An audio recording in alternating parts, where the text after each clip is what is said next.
항상 새로운 배움을 갈망하시고 지식의 맥락을 파악하길 좋아하시는 청취자님, 환영합니다. 오늘 우리가 다룰 자료는 2026년 2월에 한국의 JWO가 발표한 논문인데요. 제목이 쌍곡선 위의 약수쌍 연구입니다. 네, 안녕하세요. 제목만 들으면 약간 수학 교과서 느낌이 강하게 나죠? 맞아요. 보통 우리가 약수라고 하면 초등학교 때 배우는 거잖아요. 어떤 숫자를 나누어 떨어지게 하는 아주 기본적인 산술연산이요. 그러니까 예를 들어서 12의 약수라고 하면 1, 2, 3, 4, 6, 12 이렇게 그냥 지루하게 숫자들을 나열하는 걸 떠올리시죠? 그렇죠. 아주 익숙하고 단순한 개념이죠. 그런데 오늘 우리가 할 탐구의 미션은 바로 이 익숙한 산수를 완전히 다른 언어로 번역해보는 겁니다. 완전히 다른 언어요. 네, 기하학, 미적분학, 심지어 복소수라는 전혀 다른 차원의 아름다운 그림으로 바꿔보는 거죠. 아, 기대되네요. 사실 청취자님의 특별한 요청이 있었거든요. 오늘은 평소보다 호흡을 좀 늦추고 차분하게 천천히 가달라는 요청이요. 아주 좋은 접근입니다. 수학이라는 게 급하게 가면 체하거든요. 네. 그래서 논문에 등장하는 정리 1부터 정리 8까지 그 순서를 그대로 따라가 볼까 합니다. 다소 길어지더라도 여유롭게 각각의 개념이 어떻게 연결되는지 n이 10인 경우를 예로 들어서 아주 꼼꼼하게 짚어보겠습니다. 자, 이 부분을 한번 파헤쳐 볼까요?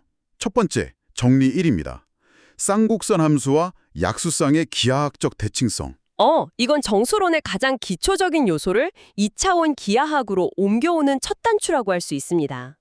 논문은 n이라는 숫자의 약수쌍을 쌍곡선 그래프 위에 올려놓아요. y는 x분의 n, 이 그래프 말씀하시는 거죠? 맞습니다. 아까 방금 말씀하신 12를 예로 들면 이 함수는 y는 x분의 12가 되겠죠. 그럼 이 약수쌍들을 x, y 좌표로 만들어 볼 수 있어요. 그러니까 1과 10이면 좌표가 1,12가 되고 2,6, 3,4가 되겠네요. 그렇죠. 그리고 그 반대인 4,3, 6,2, 12,1도 나옵니다. 이 점들을 좌표 평면에 콕콕 찍어보면 아주 아름다운 곡선이 그려집니다. 여기서 매력적인 부분은 바로 대칭성이에요. 대칭성이라면 접었을 때 똑같아지는 그거요? 네, 수식으로 표현하면 fx는 x라는 특성을 가집니다. 함수의 자신의 값을 다시 넣었을 때 원래의 값이 나오는 구조죠. 아, 3,4라는 점을 생각해보면 이해가 쉽네요. x에 3을 넣었을 때 y가 4가 나오고 다시 그 4를 x자리에 넣으면 3이 나온다는 뜻이군요. 정확합니다. 이걸 기하학적으로 보면 그래프 한가운데를 가로지르는 대각선, 그러니까 y는 x라는 직선을 기준으로 종이를 반으로 딱 접었을 때 양쪽의 점들이 완벽하게 포개진다는 의미예요. 산술적인 나눗셈이 평면 위에서 완벽한 데칼코마니 같은 거울 대칭으로 나타난다. 이거 꽤 흥미로운데요? 숫자의 곱셈 구조가 공간의 대칭 구조로 시각화된 거죠. 이렇게 점들을 공간에 배치하고 나면 아주 자연스럽게 기하학의 기본 요소들에 대해 묻게 됩니다. 바로 각도와 거리죠. 자, 여기서부터 정말 흥미로워집니다. 각도와 거리의 개념이 어떻게 튀어나오는지 너무 궁금한데요.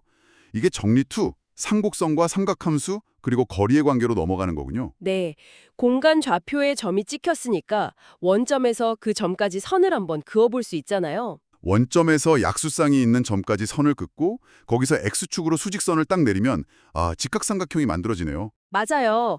그 직각삼각형의 밑변은 약수 x가 되고 높이는 짝이 되는 약수 y가 됩니다. 예를 들어서 3,4 지정이라면 밑변이 3, 높이가 4인 직각삼각형인 거죠. 그럼 이때 밑변과 높이의 비율, 그러니까 3분의 4가 바로 이 빗변이 이루는 각도의 탄젠트 값이 되는 거군요. 단순한 약수가 삼각함수의 각도를 결정하는 요인으로 변환되다니 진짜 신기합니다. 바로 그 지점입니다. 그리고 이 직각삼각형을 통해서 우리는 두 가지 전혀 다른 방식으로 거리를 측정해 볼 수 있어요. 이게 논문에 나오는 따름 정리 2-1의 핵심 내용입니다. 거리를 측정하는 방식이요? 제가 청취자님들을 위해서 조금 더 구체적으로 풀어볼게요. 우리가 도시를 이동한다고 상상해보죠. 서울 강남이나 뉴욕 맨해튼처럼 도로가 바둑판 모양으로 짜인 도시요. 네, 아주 좋은 비유네요. 첫 번째 거리는 우리가 흔히 아는 직선거리, 즉 유클리드 거리입니다. 원점에서 3,4까지 새가 날아가듯이 일직선으로 쭉 가는 거리죠. 피타고라스 정리에 따라 3의 제곱 9, 4의 제곱 16, 더하면 25니까 루트를 씌우면 5가 됩니다. 그렇죠. 최단거리죠. 반면에 두 번째 거리는 택시 거리입니다. 택시는 건물을 뚫고 갈 수 없으니까 도로를 따라가야 하잖아요. X축으로 3만큼 걷고 방향을 틀어서 Y축으로 4만큼 걸어갑니다. 그럼 총 7을 이동하게 되죠. 그냥 단순히 밑변 3과 높이 4를 더한 값입니다. 아주 적절합니다. 여기서 분석적으로 중요한 게 뭐냐면요. 약수쌍의 곱, 즉 3 곱하기 4는 12라는 산술적 성질은 그대로 유지하면서도 이 점들을 유클리드 거리와 텍스 거리라는 공간의 측정 잣대로 재해석했다는 점이에요. 곱셈의 세계에 갇혀있던 요소들을 덧셈 기반의 물리적 거리 개념으로 확 끌어온 거네요. 맞습니다. 이 곱셈과 덧셈의 변환이라는 테마는 논문의 다음 단계인 정리 3에서 더욱 노골적으로 드러납니다. 쌍곡선과 로그의 관계죠. 아, 로그? 로그야말로 곱셈과 나눗셈을 덧셈과 빨셈으로 바꿔주는 수학계의 마법 같은 도구잖아요. 논문에서는 이 약수와 로그를 어떻게 연결하나요? 논문에서는 거리 개념을 좀 더 연장해서 로그 거리, 즉 LX라는 것을 도입합니다. 수식 자체보다 그 이면에 있는 아이디어를 보시는 게 좋아요. 곱셈은 숫자가 커질수록 간격이 기하급수적으로 벌어지니까요. 1에서 2로 가는 거랑 6에서 12로 가는 건 스케일이 완전히 다르죠. 정확합니다. 그런데 이걸 로그라는 렌즈를 통해서 보면 간격이 일정한 덧셈의 스케일로 압축이 돼요. 정리일에서 우리가 y는 x라는 선을 기준으로 쌍곡선이 접힌다고 했었죠.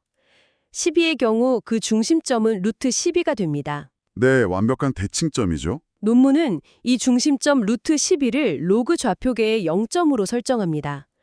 그렇게 되면 원래 공간에서는 원점으로부터 거리가 다 제각각이었던 약수들이 로그 공간에서는 이 0점을 기준으로 완벽하게 균형을 맞추게 됩니다. 아, 그러니까 중심에서 3까지의 로그 거리랑 중심에서 4까지의 로그 거리가 부호만 반대일 뿐 정확히 일치하게 된다는 거군요. 네, 맞아요.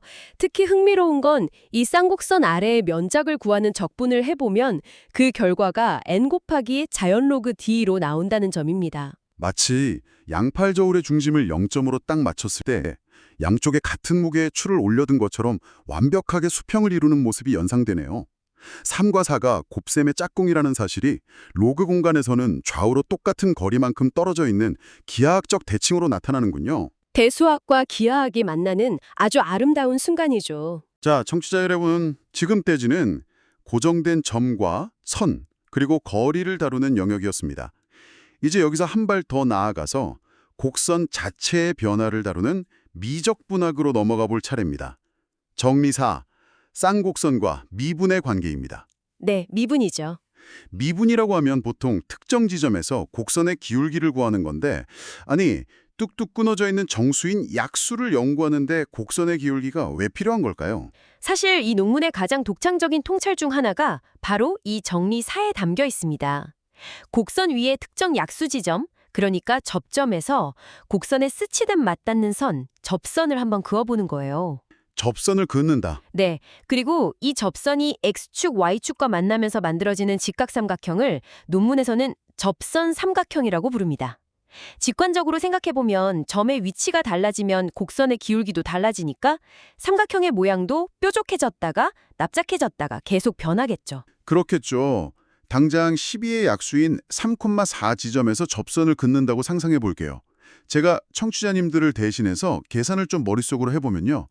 이 접선이 X축과 만나는 점은 놀랍게도 현재 X좌표인 3의 딱 2배, 6이 됩니다. 네, 맞아요. 그리고 Y축과 만나는 점은 Y좌표인 4의 2배, 즉 8이 되고요. 그럼 밑변이 6, 높이가 8인 직각삼각형이 만들어지는 거잖아요. 이 삼각형의 면적은 밑변 곱하기 높이 나누기 2니까 6 곱하기 8 나누기 2를 하면 24가 나옵니다. 원래 숫자 n인 12의 정확히 2배네요. 계산이 아주 정확하십니다. 그런데 만약에 다른 약수인 2,6에서 접선을 그으면 어떻게 될까요? 동일한 원리로 밑변은 2의 2배인 4, 높이는 6의 2배인 12가 되겠네요. 그럼 면적은 4 곱하기 12 나누기 2니까 역시 24가 나옵니다. 바로 그겁니다. 약수의 위치가 어디든 상관없이 접선이 만드는 접선 삼각형의 면적은 항상 2n으로 고정된다는 사실을 미분을 통해 증명한 거예요. 이것을 더 큰 관점과 연결해보면 숫자의 성질이 미적분의 기하학적 불변성으로 증명된다는 아주 놀라운 시각적 아름다움을 보여줍니다. 겉보기엔 형태가 끊임없이 변하는 것 같지만 본질적인 면적이라는 속성은 절대 변하지 않는 불변성의 법칙이네요. 불규칙하게 흩어져 있는 것처럼 보이는 약수들이 사실은 미적분학의 엄격한 기하학적 불변성 아래 통제되고 있었다? 아, 진짜 소름 돋습니다. 여기서 끝이 아니죠. 미분을 통해 한 점에서의 접선이 만드는 면적을 보았다면 이번엔 시야를 더 넓혀볼 차례입니다. 자연스럽게 면적을 더하는 적분으로 넘어가는군요. 정리 5, 쌍곡선과 적분의 관계입니다. 네, 앞서 잠깐 언급했지만 적분은 변화량을 누적해서 쌓아가는 과정이잖아요. 논문에서는 1부터 특정 약수 D까지 쌍곡선 아래의 면적을 구합니다. 이 적분값을 약수쌍으로 만들어진 직사각형 면적 N의 자연 로그 D배라는 점을 증명하죠. 네, 그런데 여기서 따름 정리 5-1로 넘어가면 아주 흥미로운 작업을 수행합니다. 이 개별적인 적분값들을 N의 모든 약수에 대해 전역적으로 합산해 버리는 거예요. 전역적 합산이요. 그러니까 12를 예로 들면 1까지의 면적, 2까지의 면적, 3, 4, 6, 12까지의 면적을 각각 구해서 그걸 하나로 싹 다 합친다는 뜻이군요. 그렇게 합산하면 결과가 어떻게 나오나요? 이 과정을 거치면 세 가지 요소가 우아하게 결합된 공식이 나옵니다. 원래 숫자 n, 약수의 개수를 나타내는 기호인 타오 n, 그리고 원래 숫자의 자연 로그 ln이 한 수식안에 묶이게 돼요. 아, 가장 이산적이고 개수를 세는 정수론의 요소인 약수의 개수가 곡선의 면적이라는 연속적인 기하학적 요소와 방정식안에서 완벽한 균형을 이룬다는 거네요. 약수를 세는 거랑 면적을 구하는 게 결국 같은 곳을 가리키고 있었다니. 수학적 패턴의 경이로움이죠. 면적들을 합치는 이야기를 하다 보니까 정수론의 아주 오래된 고전적인 주제가 하나 떠오릅니다. 바로 약수 자체를 모두 더하는 것. 12의 약수를 모두 더하면 1 더하기 2 더하기 3 더하기 4 더하기 6 더하기 12, 그래서 28이 되잖아요. 이 단순한 덧셈이 쌍곡선 위에서는 어떻게 표현될지, 이게 바로 정리 6, 쌍곡선과 약수의 합의 관계입니다. 네, 여기서 우리가 아까 다루었던 택시 거리를 다시 소환해야 합니다. 밑변과 높이를 단순히 더했던 그 D2 거리 말입니다. 정리 6의 결론은 아주 명쾌하면서도 충격적이에요. 놀랍게도 모든 약수의 합 시그마에는 각 약수쌍 지점까지의 택시 거리를 모두 더한 값의 절반과 같다는 공식을 제시합니다. 잠깐만요. 청취자님이 머릿속으로 그려보실 수 있게 제가 12를 예로 들어서 이 택시거리의 합을 직접 계산해 보겠습니다. 아까 1,12의 택시거리는 1 더하기 12니까 13, 2,6은 8, 3,4는 7이죠. 반대편 대칭점들도 똑같이 7, 8, 13이 될 거고요. 네, 맞습니다. 이 6개의 택시거리를 다 더하면 13 더하기 8 더하기 7 더하기 7 더하기 8 더하기 13 하면 56이 됩니다. 그리고 이 56을 절반으로 딱 나누면 28이 나오네요. 아까 우리가 산술적으로 더했던 12의 약수의 총합 28과 정확히 일치합니다. 네, 가장 기초적인 산술 연산이 기하학적인 거리의 합으로 완전히 치환되는 순간이죠. 우리가 노트에 연필로 약수들을 하나씩 더하는 행위가 사실은 2차원 공간에서 가로 세로로 걸어간 경로들을 모두 합쳐서 반으로 나누는 기하학적 행위와 본질적으로 동일했다는 겁니다. 와, 암호학 같은 분야에서 복잡한 수연선을 이런 기하학적 성질을 이용해 단순화시키는 방식이 떠오르네요. 정말 직관적인 통찰입니다. 자, 이제 논문은 단순히 점과 선, 면적을 넘어서 곡선이 스스로 어떻게 구부러지는지를 묻는 영역으로 진입합니다. 다소 낯선 단어일 수 있는데요. 미분 기하학입니다. 정리 7, 쌍곡선과 미분 기하학의 관계. 네, 여기서는 곡률과 접촉원이라는 개념이 등장합니다. 직관적으로 곡률은 곡선이 얼마나 휘어져 있는지를 나타내는 건데 이 휘어짐이 대체 약수와 무슨 상관이 있는 거죠? 쌍곡선 위에 특정 약수 지점에서 그 곡선과 가장 완벽하게 들어맞는 가상의 원을 그린다고 상상해 보십시오. 곡선을 꼭 껴안는 원, 그게 바로 접촉원입니다.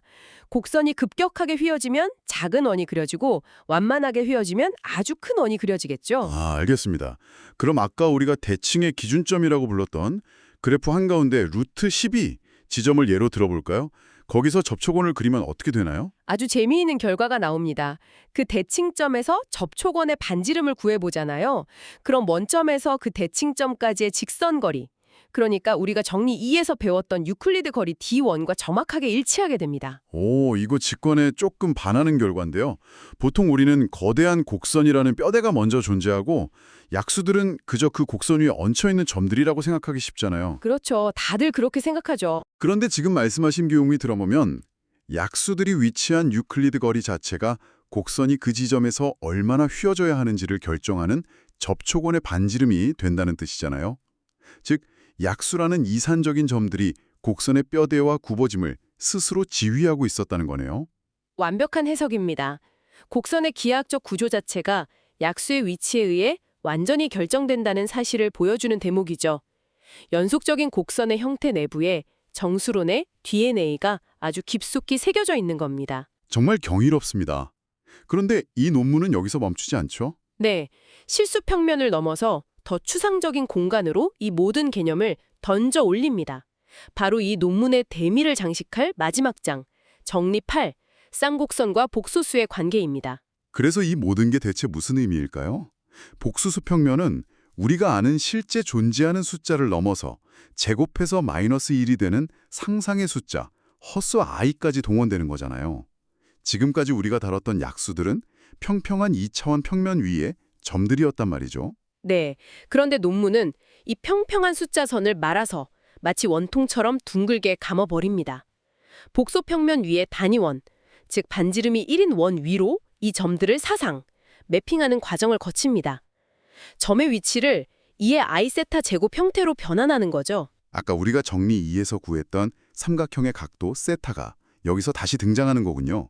오일러 공식을 연상케 하는 수식이네요. 맞습니다. 수식 자체보다 그 의미를 파악하는 것이 중요합니다. 직선상의 특정 크기나 위치로만 존재하던 약수들이 이제는 복소평면이라는 원형의 무대 위에서 특정한 각도를 가진 회전으로 묘사된다는 점이에요. 12의 약수인 3과 4가 단순히 수직선상의 거리가 아니라 복소평면이라는 시계판 위에서 특정 시간만큼 돌아간 바늘의 각도처럼 표현된다는 거군요. 넓은 평면에 퍼져있던 기하학적 정보들을 허수를 이용해 하나의 원이라는 닫힌 공간 안으로 우아하게 밀어넣은 느낌입니다. 이것은 아주 중요한 질문을 제기합니다. 전통적으로 정수로는 뚝뚝 끊어져 있는 이산적인 숫자들의 세계를 다루고 해석학이나 미적분학은 부드럽게 이어지는 연속적인 세계를 다루었잖아요. 이 둘은 오랫동안 서로 다른 언어를 쓰는 별개의 학문처럼 다뤄져 왔습니다. 맞아요. 물과 기름 같았죠. 하지만 이 논문은 기하학과 복소수는 매개체를 통해서 이산적인 정수가 연속적인 파동이나 회전으로 완벽하게 번역될 수 있음을 증명한 겁니다. 전통적인 정수론과 해석학의 경계가 완전히 허물어지는 이 궁극적인 의의를 조명한 것이죠. 와, 청취자님, 오늘 우리가 함께 차분히 밟아온 이 여정을 잠시 되돌아볼까요? 초등학교 시절에 단순히 나누어 떨어지는 수로만 여겼던 약수에서 출발했습니다. 12의 약수인 1, 2, 3, 4, 6, 12. 이 단순한 숫자들을 좌표평면에 올리니까 대칭을 이루는 쌍곡선이 되었고 원점과 연결하니 삼각함수의 각도가 되고 택시거리가 되었습니다. 네. 그리고 미적분학의 안경을 쓰고 보니까 영원히 변치 않는 면적을 가진 접선 삼각형과 로그의 우주가 펼쳐졌죠. 맞습니다. 곡선의 휘어짐을 결정하는 뼈대 역할을 거쳐서 마침내 복소평면 위에서 춤추는 점, 회전하는 각도로 진화하는 놀라운 확장의 과정을 보았습니다. 숫자라는 하나의 단순한 본질이 어떤 렌즈를 끼고 보느냐에 따라 얼마나 다차원적인 기하학적 구조물로 확장될 수 있는지 확인하는 정말 멋진 시간이었습니다. 겉보기엔 완전히 달라 보이는 분야들이 심층적인 구조 속에서는 하나의 언어로 연결되어 있다는 사실을 확인하는 것, 우리가 내 새로운 배움을 추구하는 이유가 아닐까 싶습니다.